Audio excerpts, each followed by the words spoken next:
Eu queria convidar vocês para a gente ler no livro de João, capítulo 9, ler do versículo 1 ao versículo 12. Eu vou ler na minha Bíblia, na versão Nova Almeida atualizada, e eu vou pedir... Quem é que está lá hoje? Pronto, já está aí. E eu queria que vocês me acompanhassem, tá? Agora sim, gente, ó, eu geralmente peço que vocês desliguem os celulares, eu vou pedir que coloquem no modo avião, porque assim, nós vamos fazer um passeio hoje, um passeio por 3 tempos. E é necessário você estar bem atento ao que a gente vai falar aqui, o que a gente vai ler aqui hoje, tá? A fé vem pelo ouvir a palavra de Deus, então, por honra ao Senhor, a gente vai fazer isso. E se conectar para que você não perca nenhum tempo, tá bom? Esse é um convite. E vamos à leitura que vai estar na tela, talvez se você não estiver com a Bíblia, não se preocupe, que está escrito lá. Enquanto Jesus caminhava, viu um homem cego de nascença. Grave esse detalhe, cego de nascença. E os seus discípulos perguntaram: Mestre, quem pecou para que este homem nascesse cego?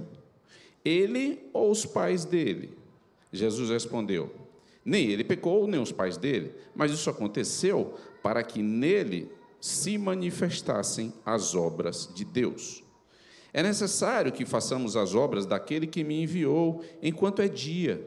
A noite vem, quando ninguém pode trabalhar. Enquanto estou no mundo, sou a luz do mundo. Depois de dizer isso, Jesus cuspiu na terra, fez lama com a saliva e com a lama untou os olhos do cego. Então disse ao cego: vá lavar-se no tanque de Siloé. Siloé quer dizer enviado. Jesus enviou. O cego foi, lavou-se e voltou vendo. Então, os vizinhos e os que antes o conheciam de vista como mendigo, perguntavam: não é este o que ficava sentado pedindo esmolas? Uns diziam: é ele. Outros: não, mas se parece com ele. E o homem dizia: sou eu. Então lhe perguntaram: como foram abertos os seus olhos? Ele respondeu: o homem chamado Jesus fez lama, passou nos meus olhos e disse: vá ao tanque de Siloé e lave-se. Então fui, lavei-me e estou vendo. Eles perguntaram: onde está ele? Respondeu: não sei. Queridos, é necessário a gente falar sobre o contexto que envolvia aqui. Essa passagem, ela começa dizendo assim: enquanto Jesus caminhava. Eu tomei a liberdade de dar um nome a essa pregação, e o nome eu coloquei: Jesus chegou. Tá? Aquele cego estava no lugar, provavelmente mendigando, mas Jesus chegou. Jesus chegou. Mas vamos lá, de onde vinha Jesus? Jesus havia saído do templo, antes daqui, enquanto ele ministrava e trazia as boas novas e pregava, a palavra confrontava os religiosos naquele templo. E eles decidiram, os religiosos, apedrejar Jesus, sem nenhum julgamento. O judeu geralmente julgava para depois apedrejar. Eles estavam tão irados, tão cheios de pressupostos, que eles resolveram apedrejar Jesus. Mas Jesus pegou e saiu. E quando Jesus saiu, Jesus caminhava. E quando caminhava, Jesus chegou onde estava o cego. Então, eu tomei a liberdade de botar: Jesus chegou. Existe, como eu falei com vocês, que a gente ia trabalhar em 3 tempos aqui, eu queria chamar a atenção para esse processo de leitura, em 3 tempos que tem nessa leitura. Essa leitura, Jesus chega, tá? Essa leitura tem uma pergunta, Jesus está acompanhado dos discípulos, e os discípulos lhe fazem uma pergunta, tá? Essa pergunta trabalha sobre um pressuposto daqueles caras que perguntaram. Existia um pressuposto na cabeça daquele cego. Também tem um tempo de um envio. Siloé quer dizer enviado. Siloé está aí, né? Nosso querido Siloé discípulo é um enviado. Quer dizer, tem um tempo de obediência, mas tem um tempo de cura. E eu queria caminhar com vocês sobre esses 3 tempos, conversando sobre pressupostos. E vocês vão... Eu quero paciência de vocês comigo, que vocês vão entender o porquê. O que significa pressuposto? O próprio nome já diz. Pressuposto, quer dizer, foi suposto algo previamente. Houve uma suposição prévia daquilo, né? Quer dizer, Previamente, você já supõe. Então, isso é um pressuposto. Um pressuposto, a gente ganha no caminhar. E os pressupostos, eles vão compondo a mentalidade do ser humano. E o que é mentalidade? A mentalidade é a maneira com que você vai processar as informações, as circunstâncias que você vive e vai reagir. O pessoal de sistema entende mais fácil se eu disser assim: a mentalidade humana é como um software que processa as informações de um input que ela recebeu e ela dá um output, que é as respostas do software. A sua mentalidade é um sistema e ela é formada por um conjunto de informações. Nós vivemos num ambiente social, cultural, religioso, onde o tempo todo a gente está recebendo informações. Por exemplo, você está no ventre da sua mãe, aquilo que você, mamãe, fala com seu filho no ventre, ele está sentindo. As emoções que você tem durante a gravidez, ele já está recebendo. Ele nasce, no nascimento, tudo que acontece no nascimento, o bebê já está recebendo. Ele vive com os pais e as afirmações que falamos sobre ele, tudo vai formando a mentalidade daquela criança. E ele começa a ter pressupostos. E, diante dos pressupostos, ele pressupõe todas as coisas que vêm até ele. Então, caminhe comigo por isso. Nós estamos vivendo num tempo, culturalmente falando, que vem muitas informações e vão constituindo pressupostos na sua cabeça. E você acaba, às vezes, fazendo pré-julgamentos com base no que você pressupôs. Infelizmente, isso acontece. E por que eu estou falando isso? Em João 9:2, a gente observa que, logo no segundo versículo da leitura, olha a pergunta dos discípulos. Jesus chega, mas há uma pergunta dos discípulos que o acompanhavam. Olha o que está escrito. E os seus discípulos perguntaram: Mestre, quem pecou para que este homem nascesse cego? Foi ele ou os pais dele? A pergunta desses discípulos estavam muito mais falando sobre os discípulos do que sobre o cego. Vocês conseguem enxergar isso? Porque, para os discípulos, já existia pecado ali na história.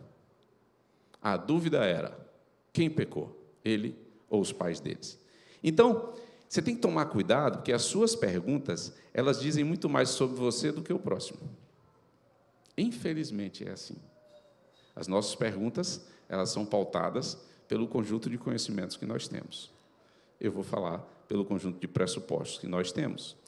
Só que o pressuposto daquele pessoal, aqueles discípulos eram judeus. O judeu tinha uma ideia, pensava o seguinte: a doença é fruto do pecado. Tá? Lá, quando eles caminhavam no Êxodo, foi determinado pela lei que, quando uma pessoa ficava leprosa, a leprosa era impureza, era pecado. Essa pessoa ela era afastada da sociedade, era separada num processo de rejeição. Vamos ser bem sérios, era uma rejeição. E essa pessoa ficava lá até ser curada. E, quando ela era curada, ela não poderia ser inserida no convívio social. Primeiro, ela tinha que se apresentar ao sacerdote, apresentar, inclusive, um sacrifício, para que o sacerdote conferisse, está curado e liberasse para o convívio. Tá? Então, se era doença, era pecado. Por isso, uma afirmação que não houve dúvida na cabeça dos discípulos: era pecado. A dúvida era: quem pecou? Ele ou os pais dele? E eu vou pedir para você acompanhar comigo que no livro de Êxodo, capítulo 20, versículo 5, diz assim: não adore essas coisas, nem preste culto a eles. Nem preste culto a elas, desculpa. Porque eu, o Senhor, seu Deus, sou Deus zeloso, que visito a iniquidade dos pais nos filhos até a terceira ou quarta geração daqueles que me odeiam. Vamos para o próximo, Números 14:18. Repete a mesma fala. Então, os judeus estão sendo forjados nesse ensino, que diz o quê? Mas faço misericórdia. Não, o Senhor é tardio em irar-se e rico em bondade. Ele perdoa a iniquidade e a transgressão, mas não inocenta o culpado, e visita a iniquidade dos pais nos filhos, até a terceira e quarta geração. Em Deuteronômio 5:9, olha o que está escrito. Passa aí, Davi. não adore essas coisas nem preste culto a elas. A mesma coisa, porque eu, Senhor, seu Deus, sou Deus zeloso. Ele fala a mesma coisa, que visita a iniquidade dos pais nos filhos. Então, eles cresceram com isso. Olha, pecador, os filhos vão pagar. Tá? É a palavra. Então, eles agora estavam numa dúvida. Senhor, quem pegou? Foi eles ou os pais? Só que Jesus dá uma resposta interessante. Jesus agora dá uma resposta enquanto ele determina a mudança do tempo. Jesus chega e traz uma resposta que todo o Novo Testamento está fazendo. Jesus diz, nem ele, nem os pais dele. O que ele responde? Isso é para que a glória de Deus fosse manifestada. Por quê? Porque nenhum desses versículos falava sobre a misericórdia de Deus. E o que acontece? Se você pegar lá no Novo Testamento, está provando que a doença ela era usada para quê? Para manifestar a glória de Deus. Então, eu quero que você guarde isso. Jesus usou a doença para fazer a manifestação da glória de Deus. A graça era revelada através das curas. Então, ele usava. Olha o que está escrito no livro de Lucas, capítulo 13, versículo 2 e 3. Vai, Davi. Então Jesus lhe disse, vocês pensam que esses galileus eram mais pecadores do que todos os outros galileus por terem padecido estas coisas? Digo a vocês que não eram. Se, porém, não se arrependerem, todos vocês também perecerão. Agora, 2 Coríntios 12, 7, fala sobre o espinho na carne de Paulo. Olha o que Paulo diz. E, para que eu não ficasse orgulhoso com a grandeza das revelações, foi-me posto um espinho na carne, mensageiro de Satanás, para me esbofetear, a fim de que eu não me exalte. Tinha um espinho na carne de Paulo, para garantir a dependência dele a Deus. Mas eu vou aproveitar o próprio Paulo, a cegueira de Paulo, que está em Atos 9, 8. Quem lembra? Paulo viu uma luz, caiu, né? Então, Saulo, ainda era nome Saulo, ele caiu. Então, Saulo se levantou do chão e, abrindo os olhos, nada podia ver. Saulo ficou cego. E guiando-o pela mão, levaram-no para Damasco. Deus usou a cegueira em Paulo para levar Paulo a Damasco. Ananias orou por Paulo. Paulo foi curado. Jesus tinha falado com Paulo. E Saulo, virou Paulo. E ele virou um missionário. E até hoje, a gente vê, ouve e lê muito do que Paulo escreveu. Gálatas 4,13, o próprio Paulo adoeceu. E o que aconteceu? Ele foi pregar aos Gálatas. E vocês sabem o que ele falou para Gálatas? E vocês sabem que eu lhes preguei o Evangelho a primeira vez, sabe por quê? Por causa de uma enfermidade física. Deus está usando as circunstâncias difíceis para revelar a glória dele e para derramar a graça sobre o seu povo. Talvez seu coração esteja como o daqueles discípulos, insensível. Por quê? Por conta da sua régua. O que é a régua? A régua, os seus pressupostos vão construir uma régua no seu coração, que você vai ficar medindo tudo com a régua. Tudo medindo com a régua, tudo medindo com a lei. Sabe o que isso te torna insensível? A régua nos torna insensível. Eu vou falar por mim, eu sou engenheiro, tá? Engenheiro adora uma trena. Engenheiro adora uma unidade de medida. E quando a gente tem unidade de medida, ainda tem a matemática é uma ciência exata, né? Então, 2 mais 2 vai ser 4, quem falar ao contrário vai ter confusão. Então, tem uma régua, eu tenho minha régua. E eu não aceito fora dela. Isso, só que a palavra diz sobre insensibilidade. Quando eu estou insensível, quando eu não quero ouvir, quando eu estou querendo que faça do meu jeito. Olha o que a palavra diz lá em Isaías 6,10. Pode ir antecipando, viu, Davi? Olha o que diz. Torne insensível o coração deste povo, endureça-lhes os ouvidos e feche os olhos deles, para que não venham a ver com os olhos, ouvir com os ouvidos e entender com o coração, para que não se convertam e sejam curados. Eu quero ser curado. Então, o Senhor está me chamando para ser mais sensível, assim como chamou aqueles discípulos. Jesus estava agora despertando naqueles discípulos uma sensibilidade no coração deles. Queridos, nem ele pecou, nem o pai dele, nem os pais. Isso é para que a glória de Deus fosse manifestada. Mas eu queria caminhar agora por um período de envio, de obediência. Tá? No livro, lá mesmo, em João 9, no versículo 6 e 7, a gente tem escrito assim. Botou na tela aí? Depois de dizer isso, Jesus cuspiu na terra, fez lama com a saliva e com a lama untou os olhos do cego. Então disse ao cego, vá lavar-se no tanque de Siloé. Siloé quer dizer enviado. O cego foi, lavou-se e voltou vendo. Beleza. Agora eu quero chamar a sua atenção para você se colocar no lugar daquele cego. Tá bom? E colocando no lugar daquele cego, eu queria primeiro te contar algumas coisas que poderiam ser pressupostos no coração daquele cego. Tá bom? Primeiro a pergunta que eu queria te fazer é, e se o cego não obedecesse a Jesus? Porque Jesus untou os olhos dele de lama, mas ele não foi curado. Jesus deu um comando, vá se lavar no tanque de Siloé. Ele só foi curado depois que ele se lavou. Tá? Eu estou falando isso para depois neguinho não ficar querendo cuspir aí, pegar saliva, fazer barro, tá? Ou então entrar na internet e querer comprar aquelas aguinhas santas, aqueles lenços de suor, né? Tem gente que faz um bocado de doideira aí, né, Fernando? Para depois você não estar querendo aqui pegar um avião e ir lá em Israel só para pegar a aguinha daquele tanque de Siloé. A gente vai chegar lá, você não vai precisar de nada disso. Tá bom? Olha, cuspir para o judeu significa... Cuspir tem um sentido de repúdio. Tá? Os judeus eles costumavam cuspir naqueles que eles repudiavam. Digo eu, não a palavra, mas eu quero trazer aqui a memória, aquela passagem que Jesus é provado pelos religiosos quando chamam Jesus para julgar a mulher adúltera. Eles iam apedrejar a mulher adúltera. Aquele é o tipo de pessoa que eles cuspiam sobre ela.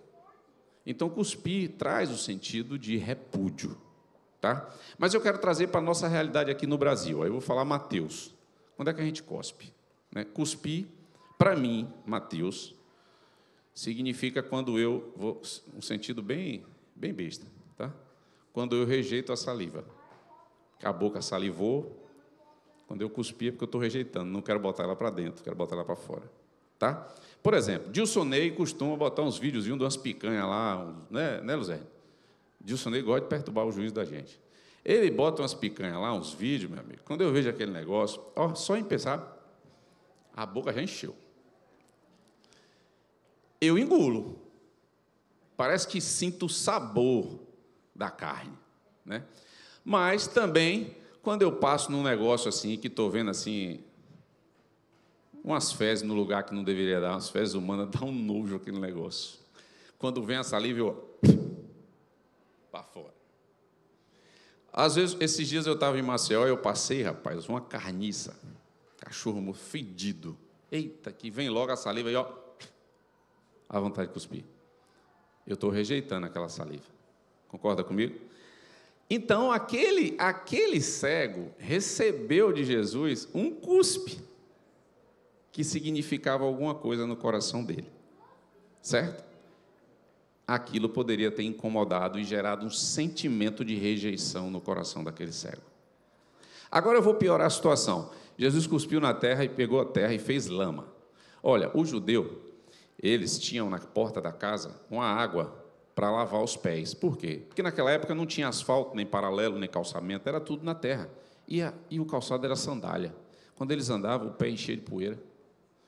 E quando chegava, para não levar a poeira para dentro de casa, na porta, ele lavava os pés. Vocês lembram que no casamento, em Caná da Galileia, naquele casamento, você lembra aquela água que Jesus transformou em vinho? Aquela água era a água que era usada para os convidados lavarem os pés. Antes. Jesus transformou em vinho.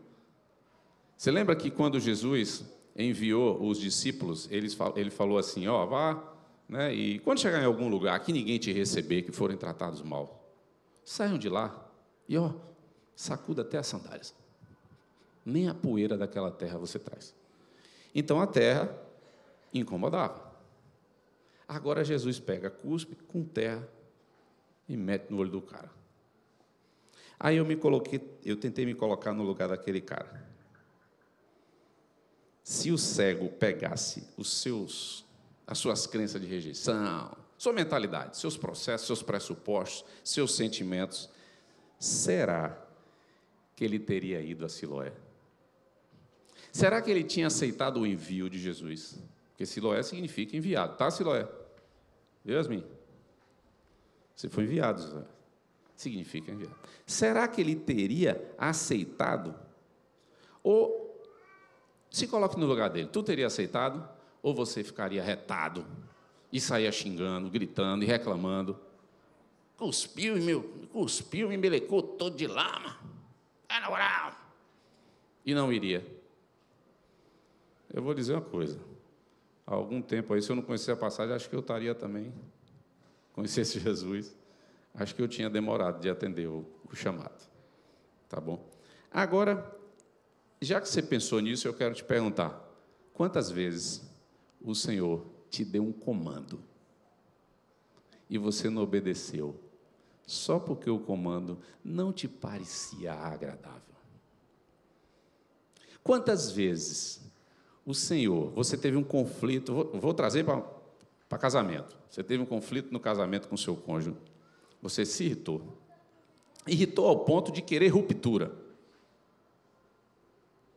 e o Senhor mandou você perdoar, porque a pessoa do outro lado, ou o marido ou a esposa, reconheceu o erro, se arrependeu e pediu perdão, e você, eu até perdoo, mas não quero conta. Isso não é perdão. O Senhor disse que é para perdoar, e disse que nós seremos perdoados conforme nós perdoamos, certo? É um chamado. Quantas vezes você recebeu algum comando muito duro e não perdoou? Eu quero lhe dizer o seguinte: quando o comando que você recebe é muito duro, o Senhor está muito mais querendo te confrontar em algo dentro do seu coração do que a consequência daquilo tudo que você vai fazer. O Senhor sabe do seu coração, assim como o Senhor sabia do coração daqueles discípulos, quando perguntaram quem pecou. E quando o Senhor der um comando a você, receba, com bom grado. Pode doer, mas busque obedecê-lo, porque Ele está querendo curar algo dentro do teu coração. E quando Ele curar dentro do teu coração, tua vida vai ser transformada. Geralmente, os comandos de Jesus nunca nos são convenientes. Quando é conveniente, é fácil, né? Eu chegar aqui, ou como eu amo Gil, é um doce de pessoa, e é mesmo, é muito fácil. Agora, vai amar, declare que você ama aquele que te ofendeu, aquele que te feriu. Mas é duro, mas quando é duro, quanto mais difícil for, maior vai ser a glória de Deus revelada na tua vida. Tá? Desfrute, sabe por quê? Porque o modus usado por Jesus, ele é fora do padrão, ele pode parecer loucura, mas o dele é além do teu. Olha o que escreveu, eu vou ler para vocês a frase que escreveu um sábio e teólogo. Ele disse assim: o raciocínio de Deus não tem limites. Eu vou repetir: o raciocínio de Deus não tem limites, mas a mente humana coloca limitações e parâmetros em tudo. Sabe quem escreveu? Pastor Níris Alberto Baxter. Ensinou para a gente. A gente tem mania de botar regra, de botar régua, de medir tudo. Não é assim que funciona com Deus. Deus faz diferente. Sabe o que acontece, gente? A gente está só querendo, mas não é como você quer que seja, é como Jesus quer. E Jesus chegou. E quando Jesus chega, Jesus promove uma transformação. Jesus chega, mudou. Tudo muda. Quando Jesus chega, tudo muda, querido. Você quer ver? Hoje é 19 de outubro de 2025. O que significa 2025? Você sabe? Será que o mundo só tem 2025 anos? Não. Porque Jesus chegou e mudou a contagem do tempo. Mudou a história do planeta. É 2025 depois de Cristo. Então eu quero reafirmar isso para você. Jesus chegou. Jesus chegou. E eu quero trazer um testemunho para vocês entenderem sobre o que a gente está conversando aqui, sobre a minha história, tá? Neguinho pode falar assim: não, pastor é santo. Não, nós estamos no caminho de santificação.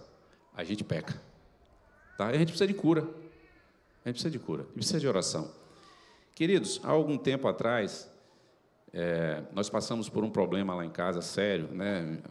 A avó da minha esposa adoeceu, descobrimos um câncer, e aí minha esposa estava cuidando, sofrimento, uma dor retada, teve que amputar parte do braço e não conseguiu a melhora e ela morreu. Minha esposa sofreu muito, porque ela cuidava da minha, eu chamo de avó, né, que eu considero minha avó também. 3 meses depois, o meu sogro aparece passando mal lá em casa, leva para o hospital, quando chega e vira de cabeça para baixo, câncer.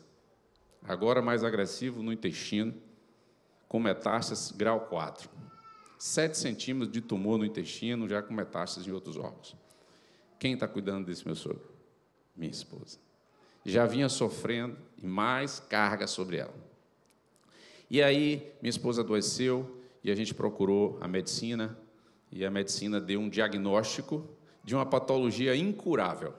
Não tem cura. E agora deu ruim, como se diz na gíria. Não tem cura.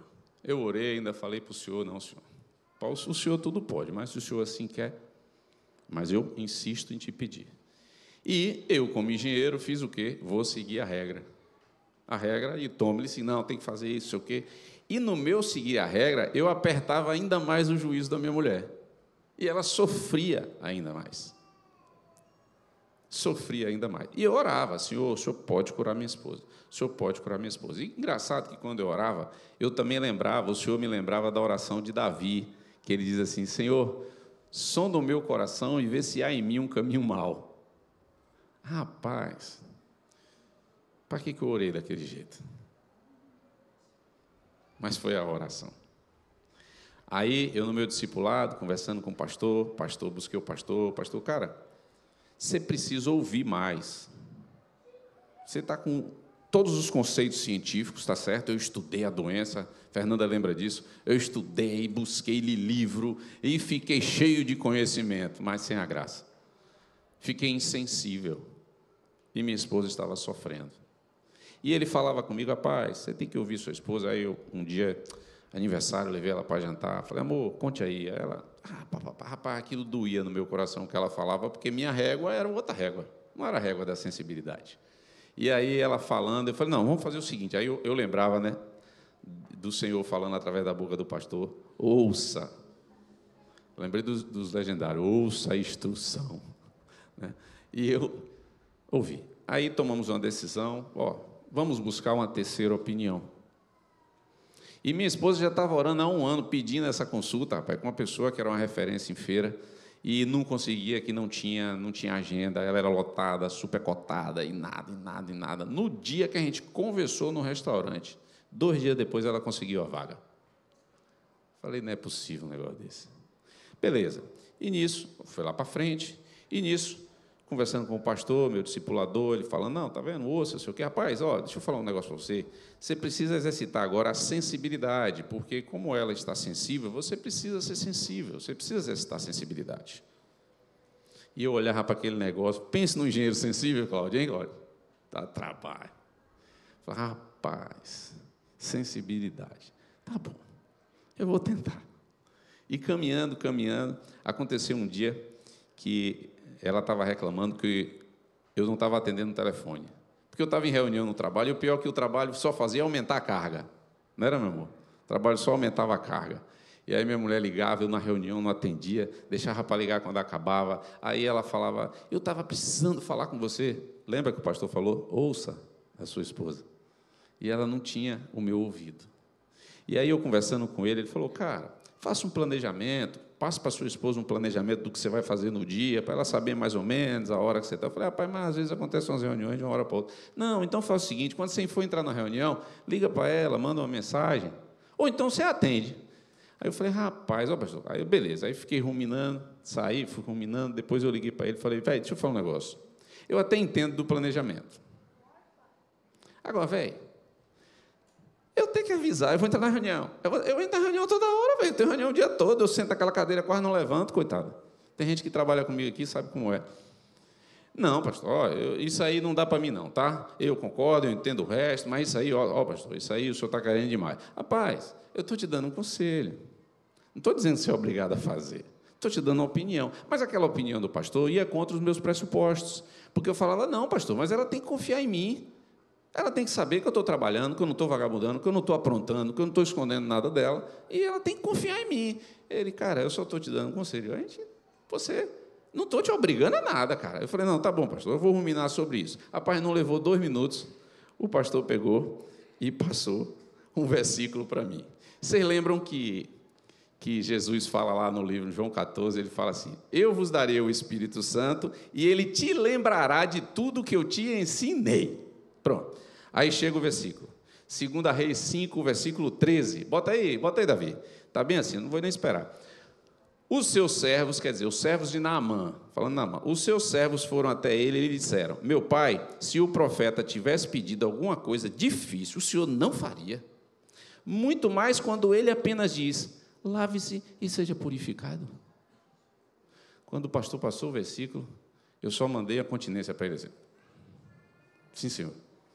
Cara, Deus me lembrou, Jesus me lembrou de Naamã, que eu já preguei sobre Naamã. Que Naamã queria, ele era chefe da guarda, queria ser atendido pelo rei, o rei pegou e empurrou ele para o profeta nem atendeu ele, nem na porta foi, mandou um ajudante, ele ficou retadinho, ficou irritado. E pior, o profeta mandou ele ainda se lavar no tanque. Desculpa, Siloé, mandou se lavar no Rio Jordão. Aí o que ele fala? Ele se achando o cara, acha um afronto, e vamos ser sérios, Jesus gosta de afrontar, confrontar a gente. Afrontar não, confrontar. Ele achou que foi confrontado. Vai, e ainda fala que eu tenho que lavar naquele rio poluído. Não poderia melhor eu lavar lá nos rios da minha terra, que são mais bonitos, da minha terra, não sei o quê. Aí o servo fala, Naamã, senhor, o senhor veio de lá com ouro, com prata, com roupa, com um bocado de coisa para comprar a cura, o senhor ia dar tanta coisa. Ele só está pedindo para você se lavar, você não vai. O que aconteceu? Naamã se lava 7 vezes e é curado. Na hora o senhor me lembrou daquilo. Quando ele me lembrou, falei, tá bom, já entendi. Pedi perdão ao senhor, pedi perdão à minha mulher e comecei a trabalhar a sensibilidade. Pense no robô. Um robô, né? Agora, Cláudio, um robô excessivo. Cara, deixa eu te falar uma coisa. Tivemos aquela consulta, fez o exame, ou fez uma consulta, depois outra, papá. A última consulta, sabe o que eu recebi? E tem um detalhe. Quando eu orava, pedindo ao Senhor, som de mim se é um caminho mau, ele chegou para mim e falou bem assim na minha oração, no devocional matinal. Eu vou primeiro... A cura dela, quando eu pedia para cura minha esposa, ele falou, a cura da sua esposa só vai acontecer depois da sua. Você precisa ser curado para que ela seja curada. Falei com o pastor Nito, o pastor regalou os olhos para mim assim, falou, rapaz, forte. Falei, forte? Está doendo até agora. E o pior é que eu pedi para sondar meu coração e o senhor disse que era sensibilidade. E mandou eu fazer umas coisas que são difíceis. E eu vou fazer. Fomos para a consulta, minha esposa ficou bem, fomos para a consulta e a médica falou, você está de alta porque você está curada.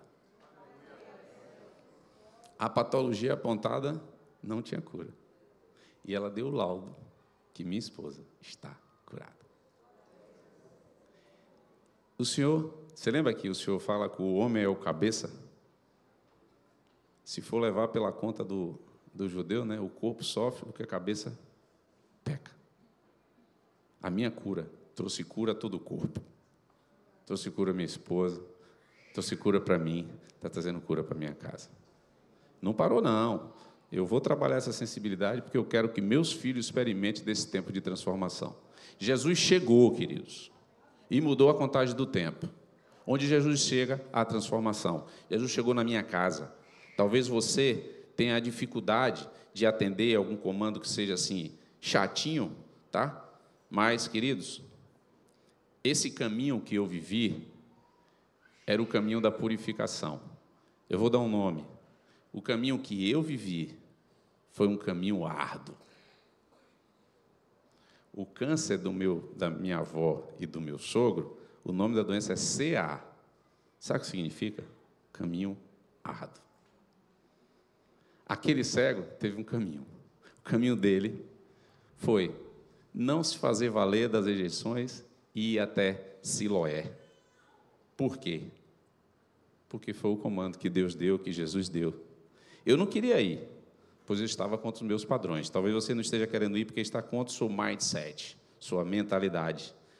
Só que não nos cabe duvidar das ordens de Jesus. O que nos cabe é obedecer. Está escrito lá em João 14, 21, né? Aquele que me ama, obedece. Se você ama Jesus, você vai ter que obedecer.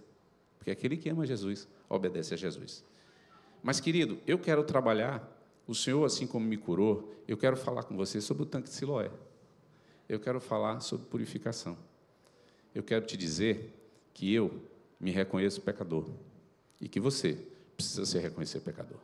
Porque se você não se reconhece pecador, você não aceita os comandos de Cristo e você não experimenta a cura.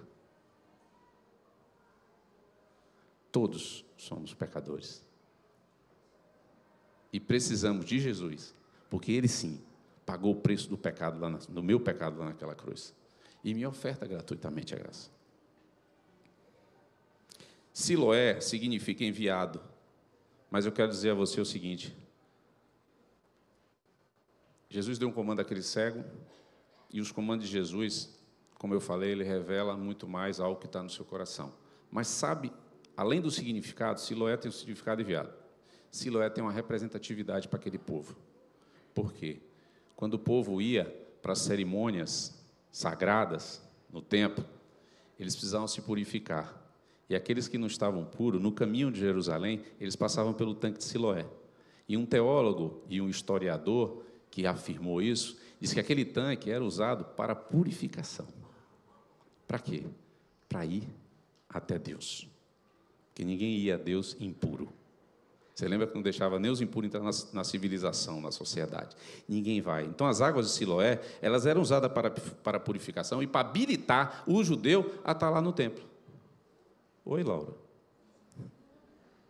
Deixa ela sem graça. Desculpa, Laurinha. Sabe o que Siloé representa, gente? Jesus. Imagine, aquele povo ia até Deus, mas tinha que se purificar no tanque Siloé. Quem te leva a Deus? Jesus.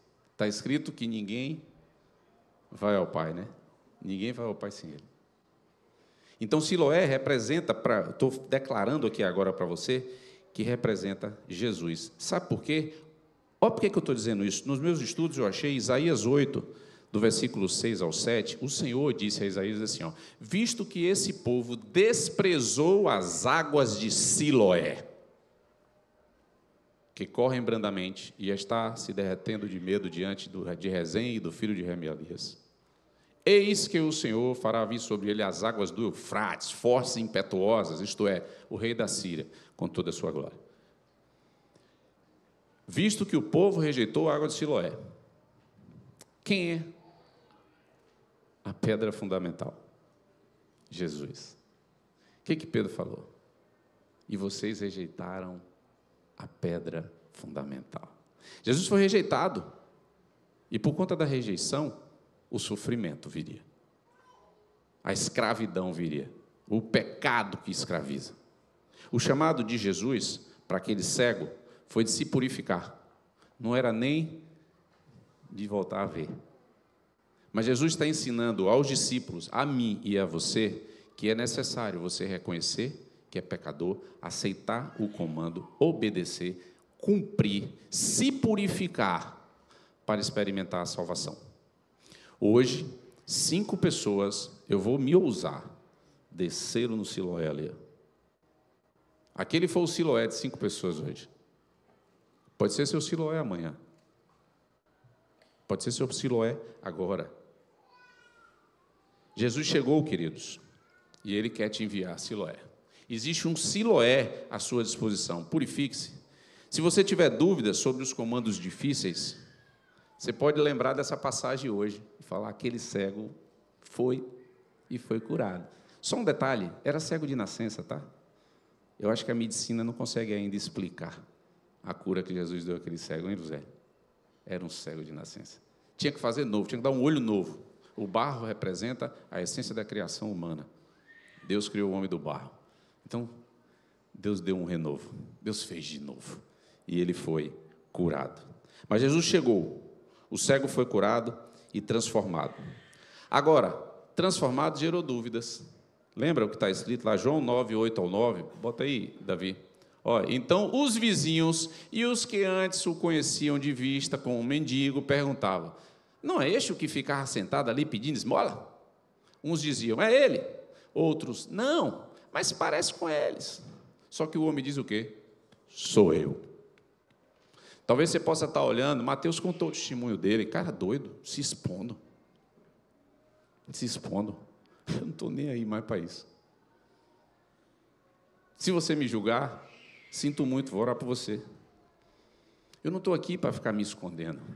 Aquilo que Jesus faz comigo me transforma num missionário, porque a glória a Deus, a glória dele vai ser manifestada na minha vida. É um privilégio.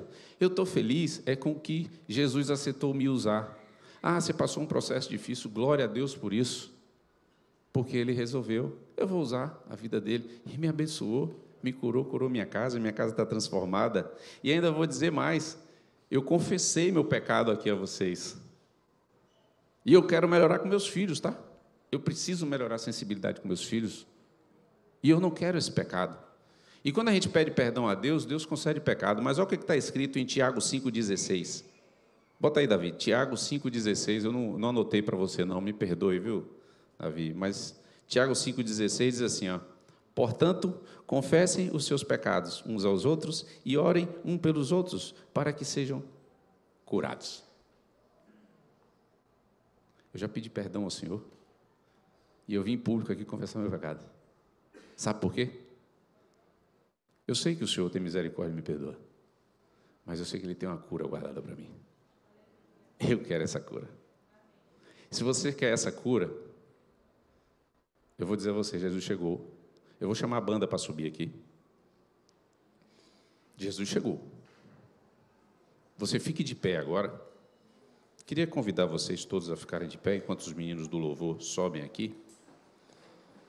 E eu queria dizer a você o seguinte: Jesus chegou em sua vida. Ele mandou um comando a você. Ele te deu um comando pedindo que você busque a purificação, que você se arrependa dos seus pecados e busque se purificar, se limpar disso.